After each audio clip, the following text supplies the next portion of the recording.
parler un peu de Matthieu chapitre 8, verset 20.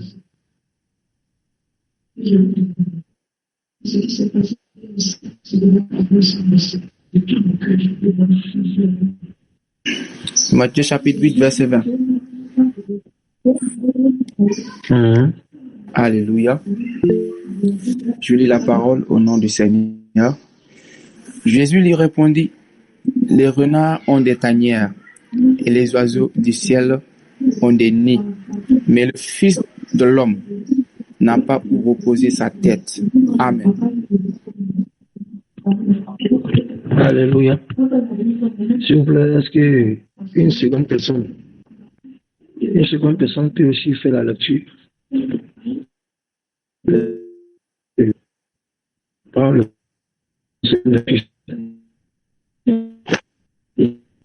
Amen. Amen. Je lis la parole de l'Éternel avec grand respect. Matthieu 8, verset 20. Jésus lui répondit, les renards ont des tanières et les oiseaux du ciel ont des nids, mais le Fils de l'homme n'a pas où reposer sa tête. Parole de l'Éternel.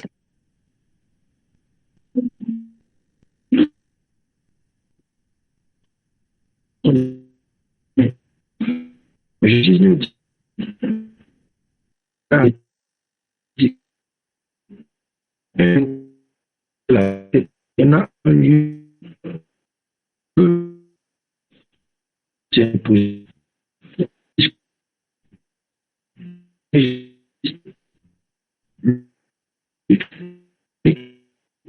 il n'a pas de rue pour donc elle plus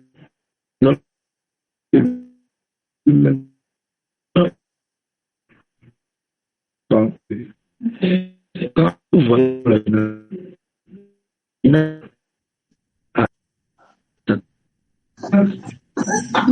La communication est très mauvaise. Homme de Dieu, on n'entend pas.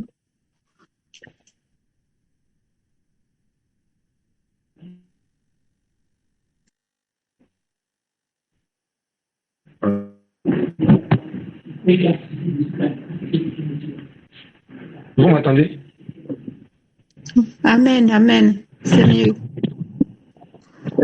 Voilà. Excusez-moi, parce que là, je suis au nord de la Côte d'Ivoire avec la croisade là, donc le réseau n'est pas trop stable. Je ne suis pas à Abidjan. Voilà, donc le réseau n'est pas trop stable. Voilà, donc c'est un truc comme ça. Donc je disais que c'est le Seigneur qui est en train de nous parler. Le Seigneur nous dit il nous dit simplement que les renards ont des tanières. Ça veut dire que les renards ont des lieux où ils peuvent dormir lorsqu'ils vont chercher, lorsqu'ils vont se promener, lorsqu'ils vont dans divers lieux. Ils ont forcément un lieu où ils peuvent reposer la tête, c'est-à-dire où ils peuvent venir pour dormir. Pour dormir. Et la Bible précise que le Fils de l'homme n'a pas un lieu où reposer sa tête. Premièrement, vous allez comprendre que quelqu'un pourra lire au moins le livre de Matthieu chapitre 13, verset 10 à 13.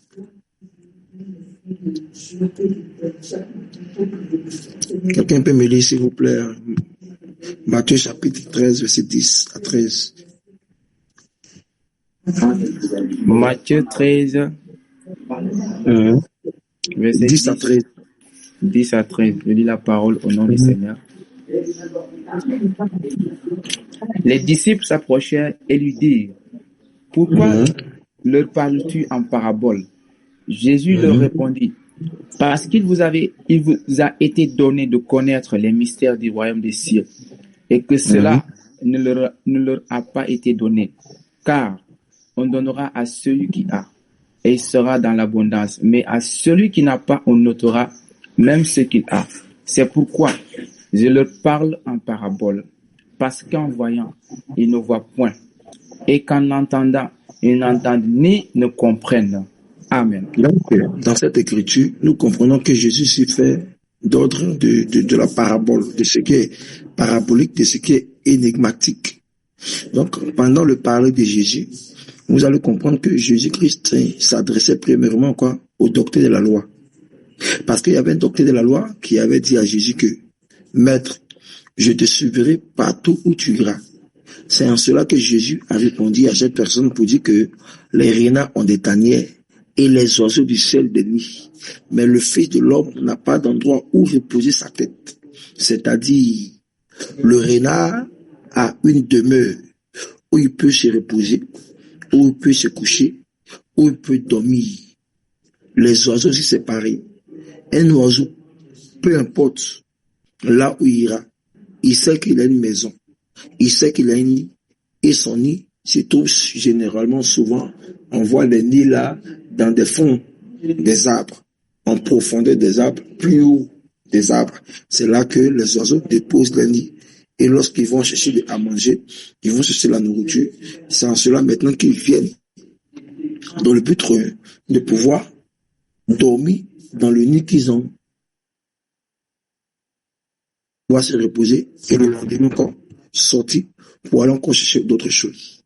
Donc Jésus maintenant dit que ces renards-là, ces animaux-là, ces animaux physiques, ces oiseaux physiques, ils ont des lieux où ils peuvent se reposer. Mais le Fils de l'homme n'a pas d'endroit où reposer sa tête. Vous comprenez? Le Fils de l'homme n'a pas d'endroit où reposer sa tête. Donc nous comprenons que le Fils de l'homme ici, c'est de Jésus qu'il s'agit. C'est de Jésus qu'il est question. Donc Jésus-Christ est en train de parler de lui-même. Parce que c'est lui qui est le Fils de l'homme. Maintenant, quand Jésus vient sur la terre, vous allez remarquer que Jésus cherche premièrement un endroit où reposer sa tête. Est-ce que nous comprenons un peu? Est-ce que nous comprenons un peu? Donc, avant d'aller plus loin d'abord, on va chercher à expliquer d'abord le Fils de l'homme, c'est quoi? Ok, le Fils de l'homme. Voilà, parce que partant de cela, on va comprendre et connaître ici l'origine et l'identité du Fils de l'homme. Voilà, parce qu'il ne faudrait pas que nous parlons sans au moins avoir un apport d'une écriture. Voilà, parce que la Bible déclare que tout a été mis et pas écrit, et que nous devons parler selon quoi? Selon d'abord les Écritures. Donc, on va expliquer d'abord le mot Fils de l'homme, et en fonction de ça, on va chercher maintenant à connaître l'origine du Fils de l'homme. Nous allons chercher maintenant à savoir quels sont les critères du Fils de l'homme, pourquoi le Fils de l'homme vient, pourquoi il s'identifie étant Fils de l'homme. Quand on prend la nature du Fils de l'homme, c'est pour faire quoi? C'est pour accomplir quoi? Matthieu chapitre 12, versets 7 à 8. Matthieu 12, versets 7 à 8. Je lis la parole au nom du Seigneur. Si vous saviez ce que signifie « je prends plaisir à la miséricorde » et non au sacrifice, vous n'auriez pas condamné des innocents. Car le Fils de l'homme est maître du sabbat. Donc, on nous dit que le Fils de l'homme est maître du sabbat. C'est-à-dire, en d'autres termes, que nous voyons que dans la loi, ceux qui allaient à l'adoration, c'est-à-dire que pendant 6 jours, l'homme devait travailler, mais entre la veille, c'est-à-dire le vendredi ou le samedi, qui était le 7e jour, selon la loi mosaïque, c'est-à-dire que le 7e jour, qui était le jour du sabbat, les hommes ne devaient pas travailler. Parce que les hommes travaillaient pendant 6 jours. Mais le 7e jour, c'était un temps de repos. C'est-à-dire que les hommes devaient aller dans les synagogues, dans les temples, là, afin de pouvoir écouter quoi? La parole du Seigneur, afin d'écouter aussi les oracles de Dieu pour pouvoir avoir le repos. Maintenant, quand Jésus vient, Jésus nous dit que le Fils de l'homme est maître du sabbat. Donc nous comprenons que le sabbat dont il est question ici, c'était un temps de repos où on allait pour adorer quoi? On allait pour adorer Dieu. Maintenant, quand Jésus vient, Jésus maintenant, il est en train de se comparer quoi? Il est en train de se comparer au sabbat. Il est en train de dire qu'en réalité, le sabbat là, que les gens allaient adorer le 7e jour, le Fils de l'homme, il est maître du sabbat. C'est-à-dire que le Fils de l'homme même, c'est lui le concepteur, c'est lui quoi? Le précurseur, c'est lui même qui est à l'origine du sabbat. Donc nous voyons que le Fils de l'homme ici représente une personne. le Fils de l'homme ici, c'est notre Seigneur Jésus-Christ de Nazareth. Mais on voit que cette écriture n'est pas encore suffisante pour pouvoir renchérir ou pouvoir déposer notre écriture. On va prendre notre écriture. Dans Luc chapitre 19, verset 10, on va lire ça. Luc chapitre 19, verset 10, on va lire ça. Luc 19, verset 10. Alléluia. Je lis la parole au nom du Seigneur. Car le Fils de l'homme est venu chercher et sauver ceux qui étaient perdus. Amen. Donc ici, on nous donne aussi la nature. On nous donne ici le rôle dont le Fils de l'homme est venu pour pouvoir manifester sur la terre. C'est-à-dire que le Fils de l'homme est venu pour chercher sauver ceux qui étaient perdus. Donc nous comprenons que le rôle du Fils de l'homme, c'est de venir sauver ce qui est perdu. Ça, c'est le premier point. Donc le Fils de l'homme ici, c'est celui qui doit venir sauver ce qui est perdu. Est-ce que nous voyons un peu? Voilà.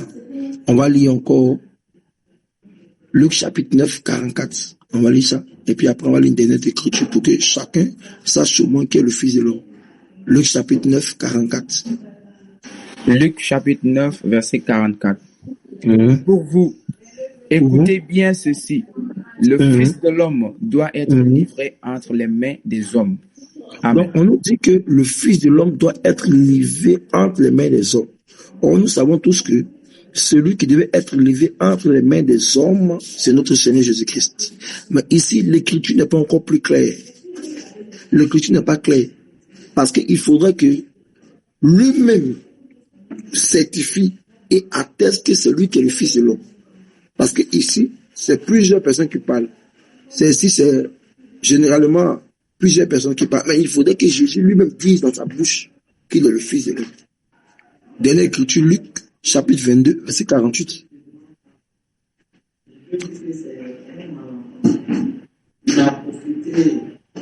Luc 22, verset 48. Alléluia. Luc 22, verset 48. Je lis au nom du Seigneur. Et Jésus lui dit, Judas, c'est par un baiser que tu livres le Fils de l'homme. Amen. Donc ici, l'écriture est claire. On dit Jésus dit 2 points. Donc nous comprenons que celui qui parle ici, c'est Jésus.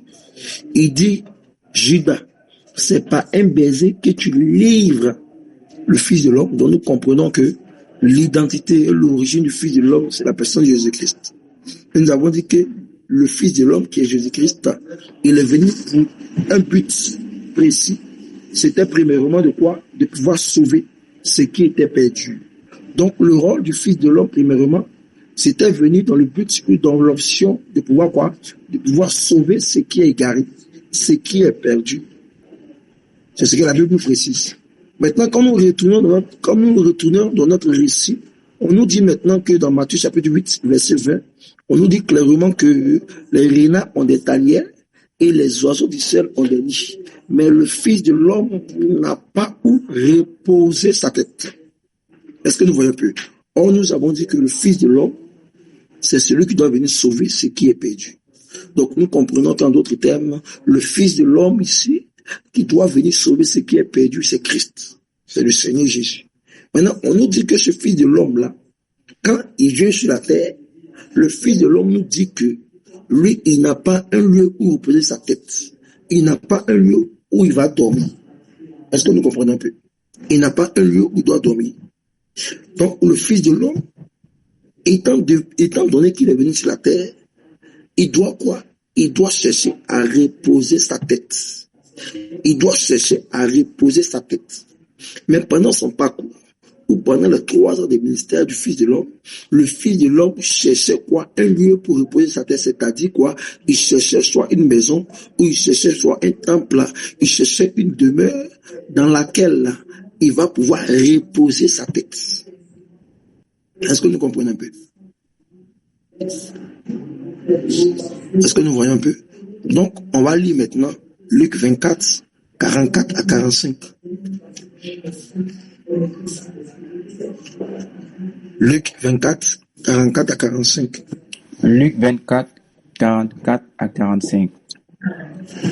Puis il leur dit, c'est cela que je vous disais lorsque j'étais avec vous, qu'il fallait que s'accomplisse tout ce qui est écrit de moi dans la loi de Moïse, dans les prophètes et dans les psaumes. Alors il leur ouvrit l'esprit, afin qu'ils comprissent les Écritures. Amen. Non, nous voyons que pendant que Jésus était sur la terre, la Bible précise que tout ce dont qui a été écrit dans la loi de Moïse, dans les prophètes et les psaumes, ont annoncé le Seigneur Jésus-Christ. Et nous allons comprendre que pendant le parcours de Jésus, avant d'aller mourir, avant de venir sauver l'homme par l'œuvre de la croix, Jésus était en train de chercher quoi? Un lieu où il allait reposer sa tête. Ça veut dire un lieu où il allait quoi? Avoir pour demeure. Mais pendant le temps sur la terre, Jésus a trouvé quoi? Il a trouvé aussi de quoi? Il a trouvé des maisons. Mais ces maisons-là n'étaient pas quoi? N'étaient pas des demeures où Jésus pouvait reposer sa tête, c'est-à-dire pendant le temps de la loi, pendant le temps des psaumes, pendant le temps des prophètes, Dieu qui est Jésus-Christ, quand il vient sur la terre, l'homme est quoi? L'homme est dans la mort. L'homme est plongé dans un chaos. Maintenant, Jésus, quand il vient sur la terre, premièrement, il veut reposer sa tête dans une demeure, c'est-à-dire dans une maison. Quand il vient, il doit reposer premièrement sa tête dans une maison, c'est-à-dire dans une demeure. Nous allons rechercher à comprendre quelle est la maison ou quelle est la demeure dans laquelle le Seigneur voulait premièrement chercher à reposer sa tête. Première écriture, Matthieu chapitre 15, versets 26 à 28. Ça, c'est la première écriture. Deuxième écriture, Jean chapitre 1, versets 11 à 12. Elle a commencé à comprendre. Il y a une qui a commencé à comprendre déjà. Il y a une, elle a commencé à voir où il chante de partir avec le Saint-Esprit. Alléluia. Amen. Le Saint-Esprit est puissant. Alléluia. Gloire à Jésus. Matthieu 15, versets 25 à 28, c'est ça? 26 à 28. Il y a une qui a déjà commencé à voir. C'est bon de Dieu. Anne, sois béni, sois béni. Alléluia. Gloire à Jésus. Allons-y. Il répondit, il n'est pas bien de prendre les pains des enfants et de les jeter aux chiens. Oui, Seigneur, dit-elle, mais les petits chiens mangent les miettes qui tombent de la table de leur maître. Alors Jésus lui dit, femme, ta foi est grande, qu'il te soit fait comme tu veux.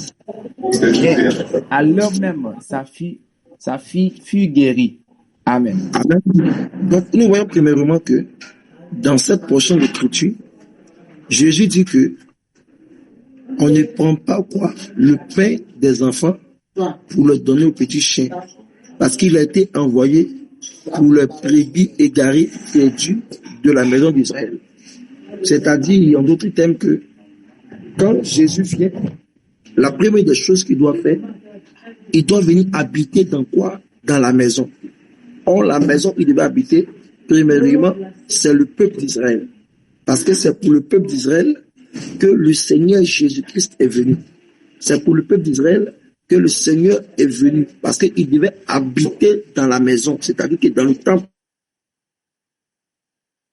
la tête dans la maison, c'est le temple que le peuple d'Israël. Jean chapitre 1, verset 11 à 12. Jean chapitre 1, verset 11 à 12. Amen. Je lis la parole au nom du Seigneur. Elle est venue chez les siens, et les siens ne l'ont point reçue. Mais continue. À tous ceux qui l'ont reçue, et à ceux qui croient en son nom, elle a donné le pouvoir de devenir enfants de Dieu, lesquels sont nés. Je continue. Oui, lesquels sont nés, non du sang, ni de la volonté de la chair, ni de la volonté de l'homme, mais de Dieu. Amen. Je continue. Et la parole a été faite chair. La première demeure. Ok. Donc, on voit dans cette écriture, nous voyons que dans cette écriture, on est clair, l'écriture est claire. Donc Dieu est tellement clair dessus. On nous dit que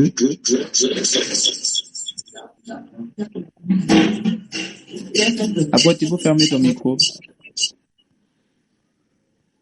Voilà. ok, donc je disais tout à l'heure que on nous dit que quand le Fils de l'homme vient, il doit chercher un lieu, il va pouvoir reposer sa tête. Et il chercha le lieu. Et il est venu premièrement chez le peuple d'Israël, parce que c'est là-bas qu'il veut reposer sa tête. Mais il est venu trouver qu'il n'y avait pas de demeure, c'est-à-dire il n'y avait pas d'habitation où Dieu devait habiter. C'est-à-dire que Dieu devait reposer. Mais étant donné que le peuple d'Israël a rejeté Jésus-Christ, a refusé catégoriquement que Christ puisse reposer dans la maison qui est le peuple d'Israël, vous allez remarquer que le Seigneur Jésus-Christ maintenant va faire quoi? Il va chercher une autre maison, un autre temple, une autre demeure, une autre habitation. Et l'habitation que le Seigneur a trouvée, vous allez remarquer que dans 1 Corinthiens chapitre 3, allons-y, dans 1 Corinthiens chapitre 3, versets 16 à 17. 1 Corinthiens chapitre 3, versets 16 à 17. Ne savez-vous pas que vous êtes le temple de Dieu et que l'Esprit de Dieu habite en vous? Si quelqu'un détruit le temple de Dieu, Dieu le détruira, car le temple de Dieu est saint. Et c'est ce que vous êtes. Amen. Donc, on comprend ici que quand Dieu dit que le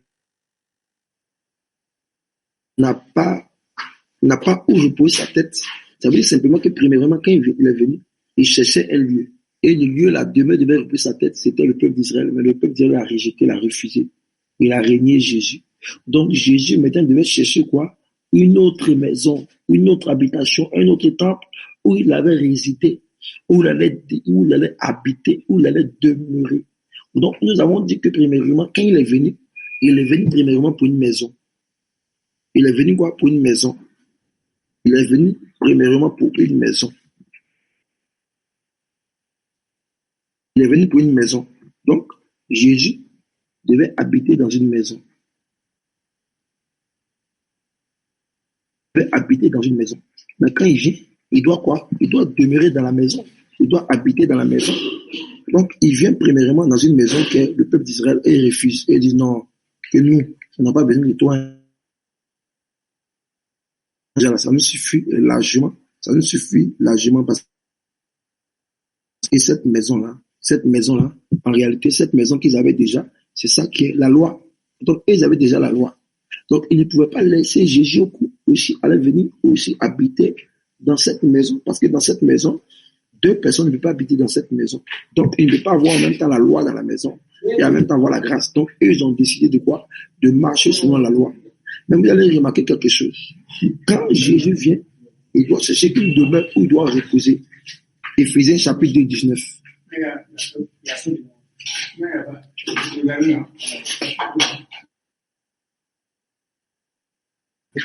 Éphésiens chapitre 2, 19. Vous êtes trompé, homme de Dieu. Éphésiens chapitre 2. Éphésiens chapitre 2, 19. Éphésiens chapitre 2, 19. Amen. Je lis la parole au nom du Seigneur. Ainsi donc, vous n'êtes plus des étrangers, ni des gens du dehors, mais vous êtes des concitoyens, des saints, gens de la maison de Dieu. Amen. Donc, nous voyons ici maintenant que la maison où Dieu veut reposer sa tête, ici, on voit que la maison ici, on explique que l'homme, les enfants de Dieu que nous sommes aussi à l'image des maisons.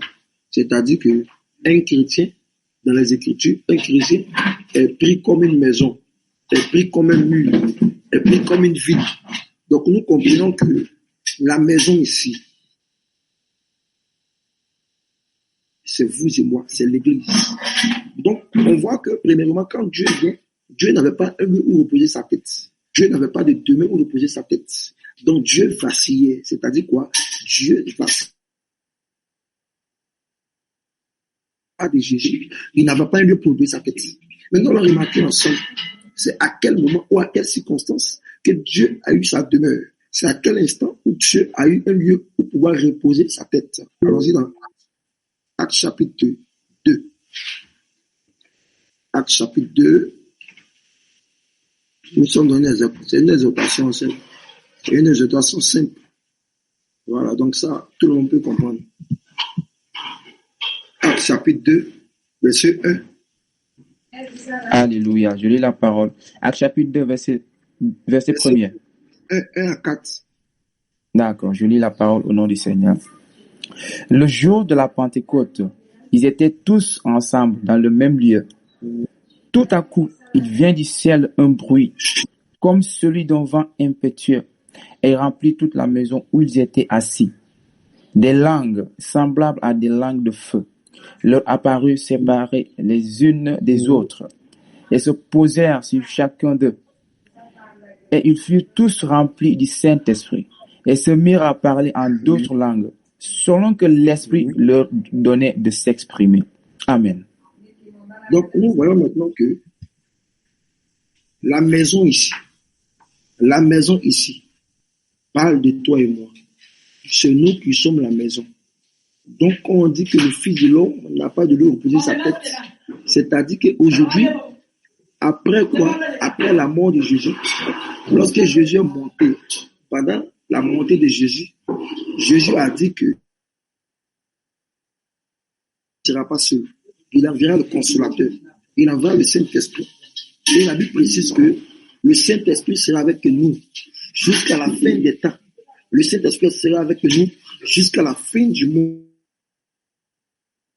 Donc aujourd'hui, Dieu a un lieu, Dieu a une demeure où il pourra reposer sa tête, c'est-à-dire c'est en nous. Donc aujourd'hui, le Saint-Esprit ou le Fils de l'homme doit avoir quoi? Un temple, une demeure, une maison où il peut reposer sa tête, c'est-à-dire quoi? Où il peut déposer son esprit. Donc aujourd'hui, toi qui es chrétien comme moi, ma soeur dans la sainte doctrine, où Dieu veut habiter, où Dieu veut résider, Dieu veut habiter, où il veut habiter en nous. Le Saint-Esprit veut habiter en nous. Le Saint-Esprit veut travailler en nous. Le Saint-Esprit veut se manifester en nous. Mais comment ça marche? Il regarde aussi les personnes dans lesquelles il peut aussi habiter. Il regarde les personnes où il peut aussi vivre. Il regarde les personnes où il peut demeurer son esprit.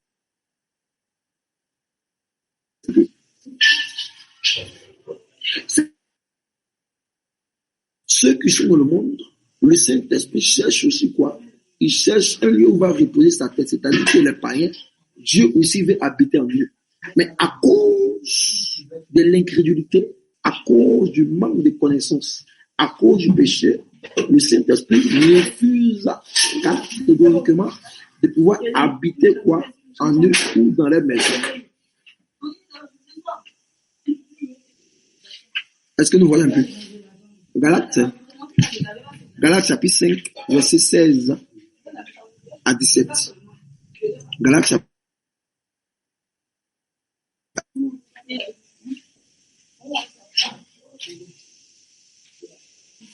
Galates 5, verset 16 à 17. Je lis au nom de Jésus-Christ.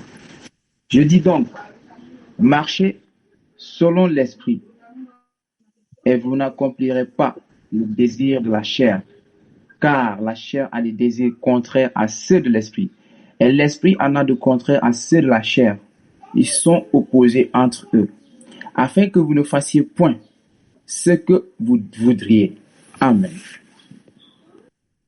Donc, vous voyez que aujourd'hui, ce qui empêche le Saint-Esprit de travailler en nous ou d'habiter en nous, ce sont les œuvres et les désirs de la chair. Ce sont les désirs de la chair qui empêchent le Saint-Esprit de pouvoir travailler en nous, de pouvoir avoir pour demeure ou pour habitation. Est-ce que nous voyons un peu? Plusieurs aujourd'hui prient pour avoir le Saint-Esprit. Plusieurs aujourd'hui prient pour que le Saint-Esprit habite en eux. Mais le Saint-Esprit ne peut pas habiter en eux parce que quelque part, il y a une faille. Quelque part, la maison n'est pas nettoyée. Quelque part, Quelque part, la maison n'est pas habitable. C'est pourquoi le Fils de l'homme n'a pas encore trouvé de demeure pour pouvoir reposer quoi? Sa tête, c'est-à-dire son esprit.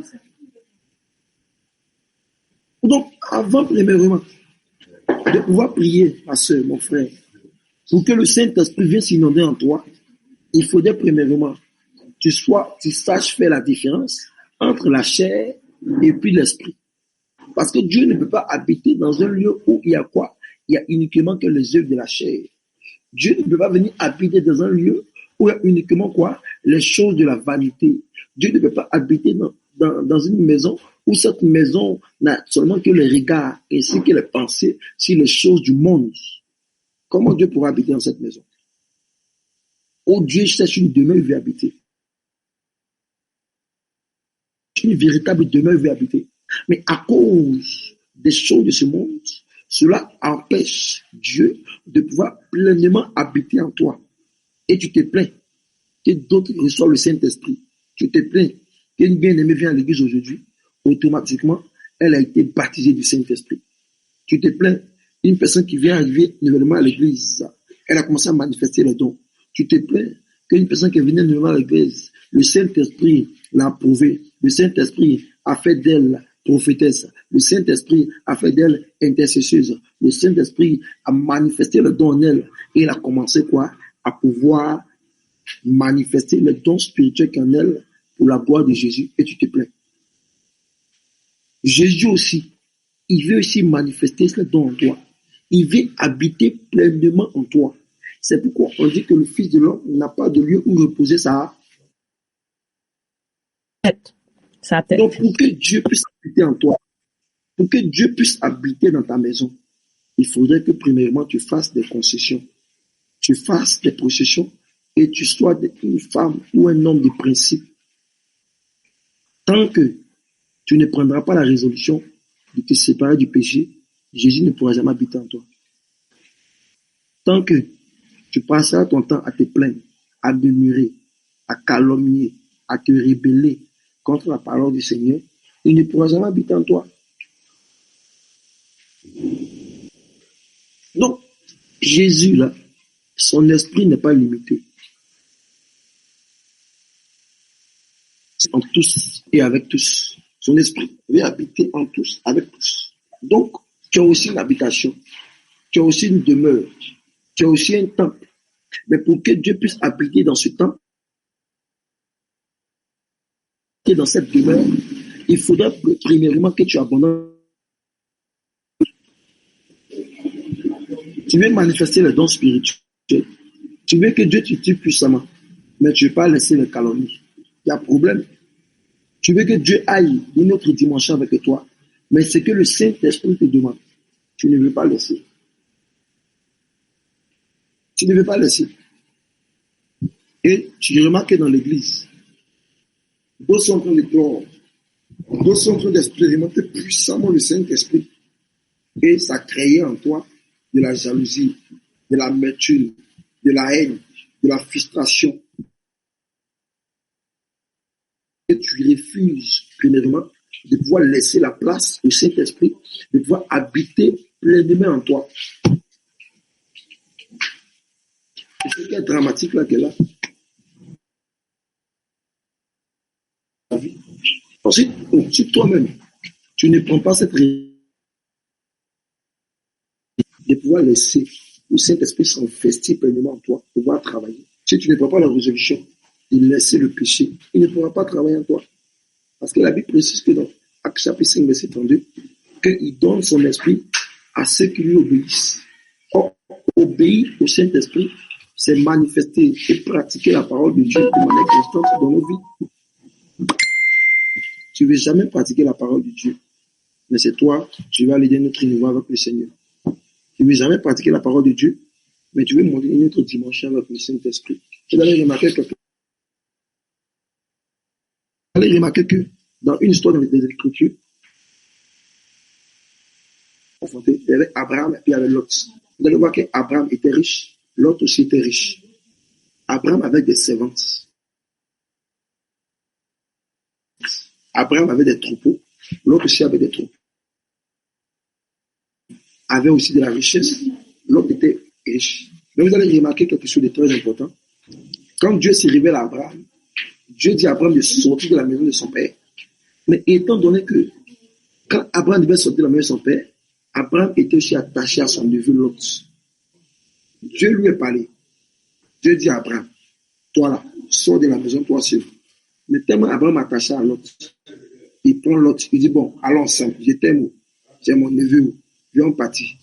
La Bible dit que quand Abraham a pris son neveu Lot, Dieu n'a plus parlé à Abraham. Dieu ne s'est plus révélé à Abraham. Dieu a refusé ou a arrêté de parler à qui? À Abraham. Et la Bible précise qu'il y avait des conflits entre Abraham et Lot. Entre Abraham et Lot, toujours conflit, toujours palabre. Abraham, Lot, palabre sur palabre, conflit sur conflit, combat sur combat, opposition sur opposition. Et la Bible dit que tellement Abraham il avait marre des conflits entre lui et son neveu Lot. Il dit à Lot qu'aujourd'hui là, pardon, choisis un coin. Tu vas partir avec tes brebis, tu vas partir avec tes serviteurs. Moi, je vais choisir un autre coin.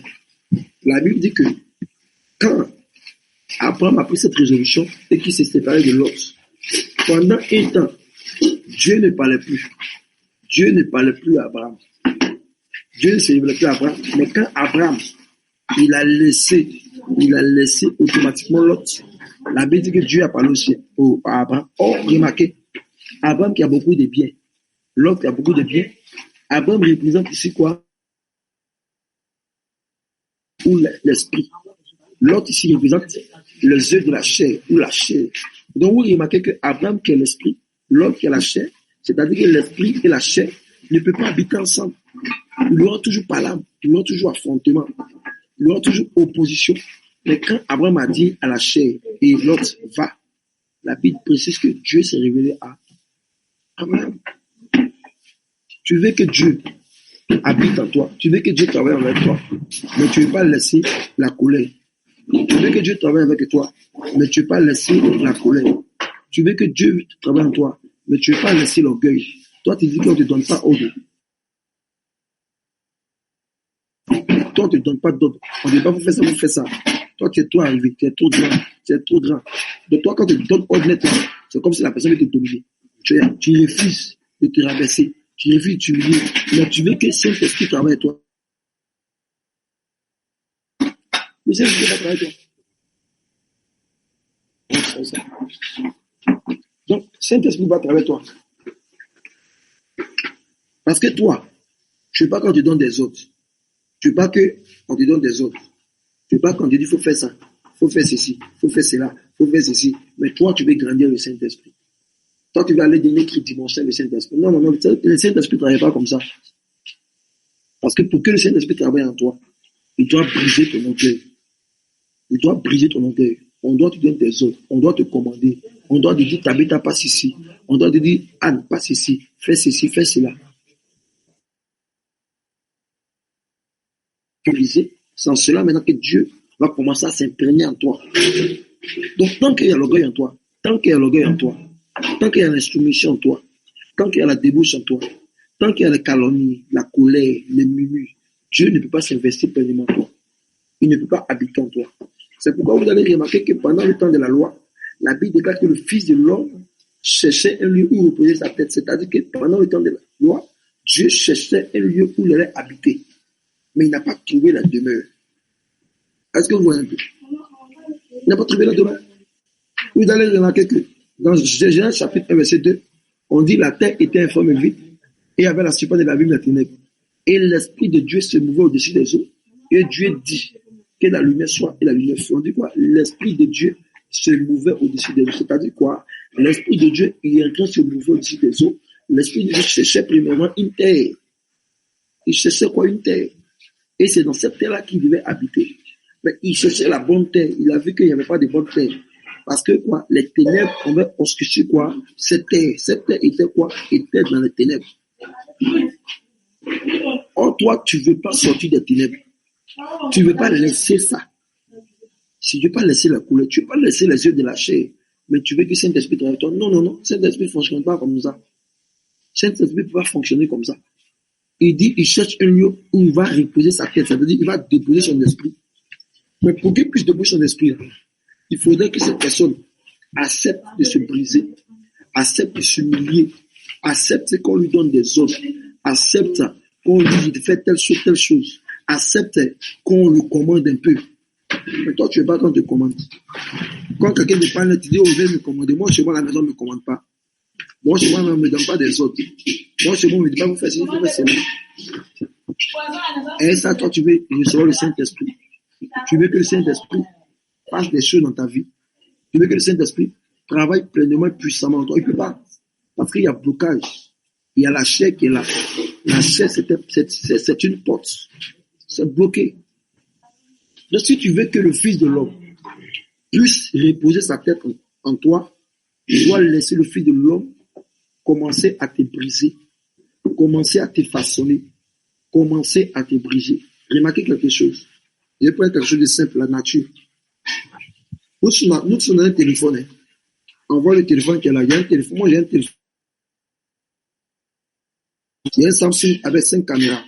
L'auteur, le confectionneur, celui qui a créé Samsung, là, c'est Sam et Sung. C'est eux qui ont fait Samsung. Celui qui a créé Samsung, là. Le portable n'a jamais dit que, mais pourquoi tu m'as donné 5 caméras? Pourquoi m'as-tu donné 5 caméras? Pourquoi tu m'as donné 5 caméras? Pourquoi tu as fait la couleur là? La couleur là est verte. Pourquoi tu as fait la couleur là verte? Pourquoi tu as mis empreinte? Donc, on voit que le téléphone ne peut pas donner des principes. Des principes pourquoi? Au créateur.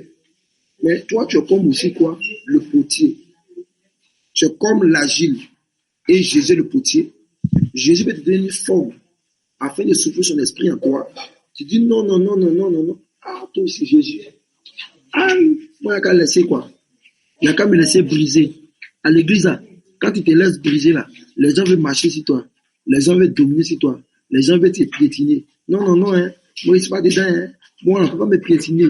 Moi, à la maison même, là, on ne me laisse pas faire. À la maison même, là, on ne peut pas me piétiner. Et puis, c'est à l'église, on va me piétiner. Ah, tu n'as rien compris, oh. Parce que tu refuses d'être brisé. Comme tu refuses d'être brisé, Dieu ne peut pas s'investir en toi. Il ne peut pas s'investir en toi. Oh, c'est le rôle du Saint-Esprit aujourd'hui. Il veut s'investir en toi. Mais il y a blocage. Il y a blocage. Il y a un grand blocage qui est là. Il y a un très grand blocage qui est là. Et pour toi, peut-être pour toi, le blocage, c'est colère. Peut-être pour toi, là, c'est insoumission. Peut-être pour toi, c'est rébellion. Pour toi, là, c'est calomnie. Pour toi, là, c'est murmure. Pour toi-même, là, peut-être, là, c'est orgueil. Donc, tant que ces choses-là sont dans ton cœur, sont dans ta vie, le Saint-Esprit ne peut pas investir pleinement son esprit en toi. Donc, laisse un peu, on va te commander. Au travail, laisse-moi te commander un peu. À la maison, laisse les gens te dire, ils vont faire des choses, et puis, ils vont te traiter comme mouton, ça fait rien. Faut faire. Parce que Dieu, là, il veut tirer gloire en toi. Il veut que tu sois brisé, il veut te façonner. Il veut te façonner. Il veut te donner une autre forme, une autre attitude, un autre comportement, une autre nature, une autre identité. Mais toi, tu dis non. Non, l'identité que j'ai là, c'est ce que je veux. Vous allez remarquer que Jésus, quand il voit Pierre dans Jean, allons dans Jean.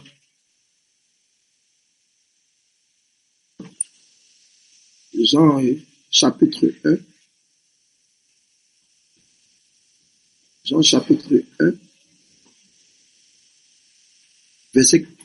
Jean, chapitre 1, verset 41 à 42. Jean, chapitre 1, verset 41 à 42.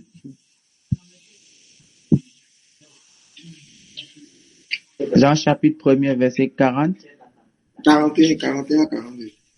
41 à 42. Je lis la parole au nom du Seigneur. Ce fut lui qui rencontra le premier son frère Simon. Et il lui dit, nous avons trouvé le Messie, ce qui signifie Christ. Et il le conduisit vers Jésus. Jésus, l'ayant regardé, dit, tu es Simon, fils de Jonas, tu seras appelé Céphas, ce qui signifie Pierre. Oui, Amen. remarquez quelque chose de très important. Ici, il y a eu le changement de nom. Il y a eu le changement d'identité. C'est-à-dire que Simon veut dire sable. Mais Pierre ou Céphas, ça veut dire quoi? Caillou. Donc, quand Jésus vient, Jésus d'abord change l'identité ou la nature de Pierre. C'est-à-dire qu'il s'appelait Simon qui veut dire sable. Parce que sur le sable, on ne peut rien bâtir. Pourquoi? Parce que le sable, c'est la chair. Mais la pierre, c'est l'esprit. Vous allez remarquer que plusieurs d'entre vous ont changé de nom. Tu t'appelles Anne. Tu t'appelles Jacques. Tu t'appelles Daniel. Tu t'appelles Tabitha. Tu t'appelles Esther. D'autres même là, c'est Reine Esther. D'autres là, c'est Adassa. D'autres là, c'est Reine Esther Adassa. D'autres même là, c'est Anne Abigail. Avec tous les noms de la Bible, ils se sont donné ça. Mais en réalité, là, ce n'est pas ça qui change ta nature. Ce n'est pas ça qui change ton comportement. Ce n'est pas ça qui change ton apparence. Ce n'est pas ça qui te donne la nouvelle identité. Ce n'est pas le nom que tu portes là, non. Pour que le nom là puisse avoir de l'impact sur toi premièrement, il faudrait que toi-même là, tu aies d'abord changé premièrement d'identité. C'est-à-dire que tu as accepté d'abord de mourir, que la chair puisse mourir et de marcher en nouveauté de vie. Donc si tu t'appelles Anne, qui a collé en toi, c'est zéro. Si tu t'appelles Jacques, mais tu es encore dans l'impureté, c'est zéro. Si tu t'appelles Tabitha, mais tu es encore dans calomnie, tu es encore dans mumu, tu es encore dans débauche, c'est zéro. Donc, ce n'est pas ton nom quand tu as donné, là, quand tu allais te baptiser, tu as donné un nom là, qui est important. Ce qui est important, premièrement, c'est naître en nouveauté de vie, avant que le nom puisse avoir de l'impact sur toi. C'est ça qui est le plus important. Donc, vous avez changé de nom, certes, mais ce n'est pas un nom là, regarde, vas-y, c'est non là ne peut pas t'envoyer au ciel. Mais pour que le nom puisse avoir de l'impact dans ta vie, premièrement, tu dois naître de nouveau. C'est ce qui intéresse le Seigneur Jésus. Donc, quand le Seigneur Jésus a dit à Pierre, mais tu te rappelles, Pierre, Dieu est en train d'expliquer que, en réalité, ce n'est pas ton nom qui va t'infecter, ou même qui va affecter ta nature, mais il faudrait changer d'identité. Et c'est ce qui attend plusieurs d'entre vous. Si tu veux, appelle-toi Adassa, Reine, Esther. Ça ne veut pas dire que non, que tu es né de nouveau, mais par ton comportement, par ton attitude, par ta nature, par l'identité, par le comportement que tu vas manifester. On va dire que non, celui-là, celle-là, elle est née de nouveau. Donc, pour que Dieu puisse reposer sa tête, c'est-à-dire dans la maison qui est ton corps, pour que le Saint-Esprit puisse habiter dans la maison qui est ton corps, le Saint-Esprit dit, il faut commencer à changer d'identité, il faut commencer à changer de nature, il faut commencer à changer de vie. Parce que si tu ne changes pas de vie, lui là, il s'en fout. C'est pas parce que tu t'appelles Tabitha aujourd'hui que tu as le ciel, c'est faux. C'est pas parce que tu t'appelles Élisée que tu as le ciel, c'est faux. Non, c'est pas ça d'abord. C'est la nouvelle naissance premièrement. Et puis maintenant, ton nom là, aura de l'impact sur vous. C'est pourquoi vous remarquez les sœurs là. Quand on dit tu prends quel nom, il prend Esther. Elle veut s'appeler Esther. Elle veut s'appeler Tabitha. Parce qu'elle voit les œuvres d'Esther. Elle voit les œuvres de Tabitha. Mais elle ne peut pas manifester l'attitude ainsi que le comportement de Tabitha et d'Esther. Donc vous voyez que Jésus dit, le Fils de l'homme n'a pas de lieu où reposer sa tête. Donc, Jésus veut reposer sa tête dans ta maison. Il veut reposer son esprit dans ton corps, parce que ton corps est son temple. Mais pour qu'il puisse reposer sa tête dans ton corps, ou déposer son esprit en toi, il faudrait bien que tu prennes des résolutions. Il faudrait que tu fasses le bilan, naturellement parlant. Vous qui êtes des humains, vous faites le bilan de santé pour voir les maladies qui sont là, pour voir les maladies qui ne sont pas là. Mais vous ne faites jamais le bilan de votre vie spirituelle. Bon, sur 12 mois, qu'est-ce qui a fonctionné? Qu'est-ce qui n'a pas marché? Sur 12 mois, qu'est-ce qui a marché? Qu'est-ce qui n'a pas marché? Sur 12 mois, ma vie de prière est devenue comment? Sur 12 mois, ma vie de jeûne est devenue comment? Sur 12 mois, ma vie de médecin est devenue comment? Est-ce que pendant 12 mois, pendant 1 an, pendant 2 ans, est-ce que j'ai évolué? Est-ce que j'ai grandi avec le Seigneur? C'est ça qui doit t'intéresser. Est-ce que autrefois, je n'arrivais pas à calmer ma colère, mais après 6 mois, après 7 mois, est-ce que j'arrive maintenant à avoir la maîtrise de soi? Est-ce que j'arrive maintenant à avoir la tempérance? Et une fois, je n'arrivais pas à prier 10 minutes. Mais est-ce qu'après 6 mois, est-ce que je suis capable de prier 1 heure? Est-ce que je suis capable de prier 30 minutes? Mais tu es toujours au même niveau. Au même niveau. Au même niveau. Mais le Saint-Esprit ne pourra pas travailler avec toi. Pas travailler avec toi comment? Parce qu'il n'y a pas de résolution en toi. Or, la Bible déclare que le Fils de l'homme cherche un lieu où il va reposer son esprit. C'est-à-dire que le Seigneur veut s'investir pleinement dans le corps ou dans la vie d'une personne afin de prendre cette personne comme canal pour pouvoir travailler dans le monde. Mais toi-même, là, tu refuses que le Seigneur puisse travailler en toi. Parce qu'il y a encore des blocages. Tu ne veux pas faire des efforts. Tu ne veux même pas méditer. Pour faire de la méditation, mais on doit te poursuivre. C'est-à-dire que toi, quand papa chico derrière toi pour dire, lève-toi, tu méditer, tu ne médites pas. Quand c'est lamentable, quand on vient, et puis on dit qu'est-ce qu'on méditer. Bon, la dernière fois, on n'a pas dit quel enseignement. Personne ne peut même pas articuler 2 mots. Ils ne peuvent même pas faire un petit résumé parce qu'ils ont tout oublié. Tout oublié. Or, tu veux que Dieu s'investisse pleinement. Il va s'investir pleinement en toi. Comment? Parce que toi-même, là, tu ne cherches pas à quoi? À t'intéresser ou à t'adonner aux choses de l'esprit. Mais tu veux que Dieu travaille comme en toi. Et ça devient une jalousie. Quand quelqu'un prophétise, on dit que ce n'est pas Dieu. Quand quelqu'un doit parler de conscience, ce n'est pas Dieu. Quand quelqu'un prie, on dit prie beaucoup. Il aime trop prier. Mais est-ce qu'on t'a péché de ne pas prier aussi? Est-ce que Dieu a dit qu'il ne veut pas t'utiliser comme canal pour être prophétesse? Est-ce qu'il a dit qu'il ne veut pas t'utiliser aussi comme instrument pour pouvoir parler à son peuple? Mais c'est parce que toi-même, tu refuses toi-même premièrement d'être quoi? Une habitation, une demeure où le Fils de l'homme a reposé. Bon, il y a un problème. Il y a un problème dans ta vie, il y a un problème. Donc, fais le bilan de ta santé. Quand tu regardes là, ça fait combien d'années? C'est dans Jésus revient. D'autres là, peut-être là, ça fait 2 ans. D'autres là, ça fait peut-être 1 an. Pour certains, ça fait 6 mois. Mais en 6 mois là, fais le bilan. Qu'est-ce qui s'est amélioré dans ta vie? Qu'est-ce que tu dois corriger encore dans ta vie? C'est ce que tu dois te poser la question. Bon, je dormais beaucoup. Je n'arrivais pas à prier, mais j'arrive maintenant à prier 1 heure de temps. Ok, bon. Je vois maintenant qu'avant, pour méditer, c'est dur. Mais j'arrive à méditer 30 minutes. Ok, bon. Avant, pour jeûner, qu'un jeûne. 2e journée, là, j'ai faim. Je coupe jeûne là. C'est ça que tu dois te demander. Mais beaucoup plus jeunes ne veulent pas grandir. Ils veulent simplement qu'on leur donne des enseignements, mais ils ne veulent pas pratiquer les enseignements. Ils ne veulent pas aussi quoi? Faire violence sur eux. Ils ne veulent pas aussi grandir dans le Seigneur. L'homme de Dieu, il te met sur le chemin, il te nourrit, mais c'est ton dévouement, c'est ta volonté qui te permettra de grandir. Ce n'est pas l'homme de Dieu. L'homme de Dieu, là, il est comme quoi? Il est comme une mère qui doit allaiter son enfant. L'enfant, lui, il vient chaque jour. Quand il a faim, là, il mange. Quand il mange, le lait qu'il reçoit là, lui permet de quoi? De pouvoir grandir. Quand l'enfant commence à grandir, à 4 pattes, il fait 4 pattes jusqu'à 1 an, 2 ans, tu vas remarquer que lait de bébé, maman, il ne veut plus. Il va commencer à manger la nourriture comme nous les hommes. Il va commencer à boire le bacard. Il va commencer à manger un peu de riz blanc. Après, riz avec sauce. Riz avec petit poisson. Parce qu'il va commencer quoi? À grandir.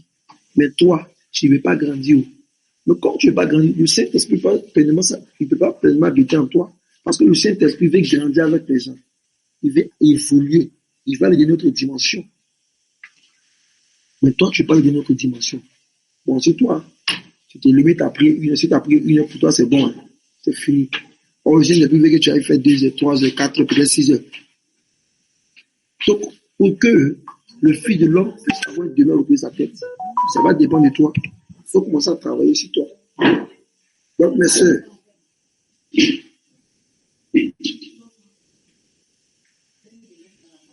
donc, ma sœur, le plus important, c'est de chercher à grandir.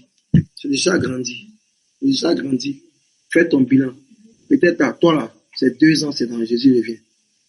Bon, ça me fait ma 2e année que je suis dans Jésus revient. Ça fait 2 ans que Jésus revient. Peut-être pour toi, ça fait 2 ans aussi. Peut-être pour l'homme de Dieu Jacques, ça fait 1 an. Donc fais le bilan. Qu'est-ce qui a marché? Qu'est-ce qui n'a pas fonctionné? Là où tu arrives avec le Saint-Esprit, à quel moment tu as commencé à grandir avec le Saint-Esprit? Est-ce que là, Saint-Esprit, là, tu n'aimes pas, j'enlève. Saint-Esprit, tu aimes, là, je commence à grandir avec toi. Là, tu n'aimes pas, j'enlève. Mais toi, Saint-Esprit te dit chaque jour, n'aime pas, mais tu es dedans. Tu es dedans. tu es dedans. Ne sois pas surprise. Ne sois pas surpris. Quand la trompette va sonner, tu n'as pas parti. Parce que le but là, c'est d'aller au ciel. Mais si on allait au ciel, que nous-mêmes, on ne fait pas des efforts sur nous pour voir le ciel. Ah, faut pas demain t'as dit qu'on t'a pas enseigné. Hein. Parce qu'on te donne tous les rudiments, tous les constituants de la saine doctrine, pour que là tu puisses la mettre en pratique. Et en fonction de ça, tu vas aller au ciel. Donc, bien aimé, le Seigneur Jésus-Christ, encore, il est là. Et la trompette n'a pas encore sonné. C'est maintenant que tu dois commencer à travailler. Et maintenant, où commence à travailler sur toi. Voilà. Que le Seigneur vous bénisse. Amen. Alléluia. Est-ce que le Seigneur, alléluia, acclame le Seigneur Jésus. Alléluia. Amen.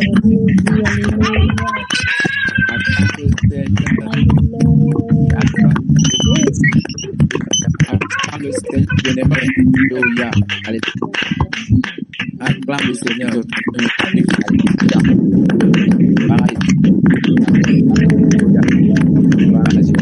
Amen. Jésus dans le Seigneur, alléluia. Il y a quelque chose que vraiment m'a touché vraiment dans cette exhortation. C'est comme si l'homme de Dieu, voilà, parlait aussi et il parlait de moi. Alléluia. C'est ça la parole du Seigneur. Quand ça sort, c'est l'épée. Amen. Une épée à double tranchant. Ça touche ici, ça touche là-bas. Amen. Donc, bien aimé dans le Seigneur. Vous avez vu, quand on vous parle par exemple de méditer, il dit que l'homme de Dieu qui te donne la parole, c'est comme une maman qui t'allaite. Alléluia. Donc, bien aimé dans le Seigneur, tu as besoin de cette nourriture pour grandir aussi. Alléluia. Soyez tous bénis au nom de Jésus-Christ. Voilà. Nous allons laisser la parole au peuple de Dieu. Alléluia. Parce que voilà, nous sommes à la fin. Voilà. Si quelqu'un a quelque chose, voilà, tu peux lever la main. Et il y a déjà la bien-aimée. Bon, je connais pas votre nom, c'est Bébé. Et bon, un peu bizarre comme nom. D'accord. Shalom, shalom, la bien-aimée ou bien le bien-aimé. Vous, le micro, s'il vous plaît. Alléluia. Shalom, shalom. Amen. Oui. Shalom, shalom, peuple de Dieu. Et Shalom. je suis également béni. Je bénis Dieu. Amen. Pour cet enseignement, que Dieu vous bénisse abondamment. Amen. Alors, le nom, c'est la sœur bénite. Ma question, c'est que quel est le côté social? L'homme de Dieu a parlé du côté spirituel, mais quel est le côté social qui peut nous empêcher qui peut empêcher l'Esprit de Dieu d'habiter en nous? Alléluia. Amen.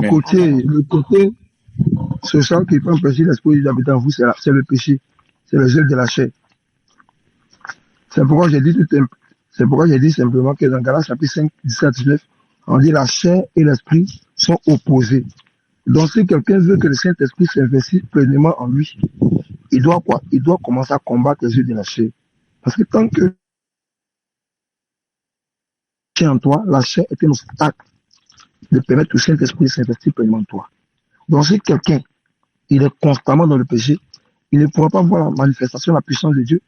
Ça veut dire que d'autres vont manifester le don spirituel. Puis toi, tu seras jaloux. Tu seras jalouse. Quand quelqu'un va prophétiser, tu as dit que non, ça c'est pas Dieu. Quand quelqu'un va enseigner, tu as dit que c'est pas juste.